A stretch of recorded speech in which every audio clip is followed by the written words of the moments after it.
Next program we're gonna see is reverse a string. I'm going to declare a variable as with string hello for I in yes. What it will say, as already know that it will print one by one, right? So I'm going to run, it will run this one. You can see the output.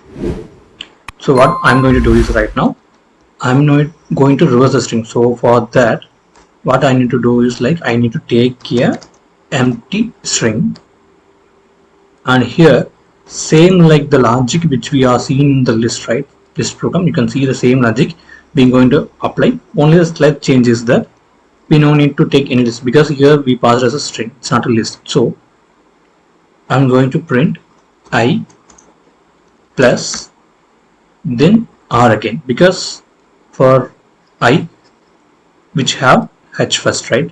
H will be there in the list, so H will be here. Then after that it has empty, so that what happen means then R will be having only H in the first iteration. For next iteration what it will do, it will take that E, so then E will be put here because I will be having that, I will be holding H, and then again for next iteration E will be taken, so R will be having H and I will be having E. Then for third iteration what it will happen means before that I plus R which is having H E, right? So third will be L, so same thing, L will be printed and goes on, so that it will be printed in reverse order. This is the logic here. So I'm just right now what I'm going to do is like I'm just going to print it, which is having that real reverse. Yeah, you can see here that output will be reversed. We go to check whether it's a palindrome or not. So what is the concept? We are going to use that if we have the output of R, right?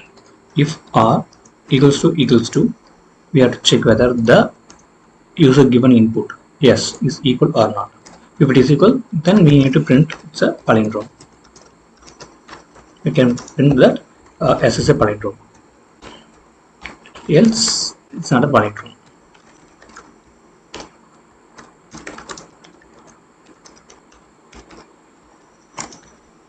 Okay, why? Because whatever input has been given, we have been checking with the output value. So if it is same means then it will be palindrome. So if it is not means then it will show us not palindrome.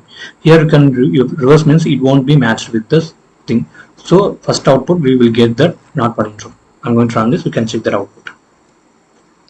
Now we can see this is the reversed one. Next we will get that it's not a palindrome because it's not matching with the hello. Now what we're going to do is like I'm going to use I'm going to give the radar. So whenever you can reverse that string also it will give the same output. So I'm going to run this. You can see the output radar. If you reverse it also it will be radar. So we will get that it's a palindrome. Reverse a string using slicing operator. Same we already seen in the reverse list, right? So same kind of concept only I'm going to use input and I'm going to print it directly. Yes, but before that I'm going to use the slice operator here itself directly. No need any kind of more methods or logic, no need to use. Just I'm going to run this program now. You can see the output. Same will be displayed here. So this is the logic for that.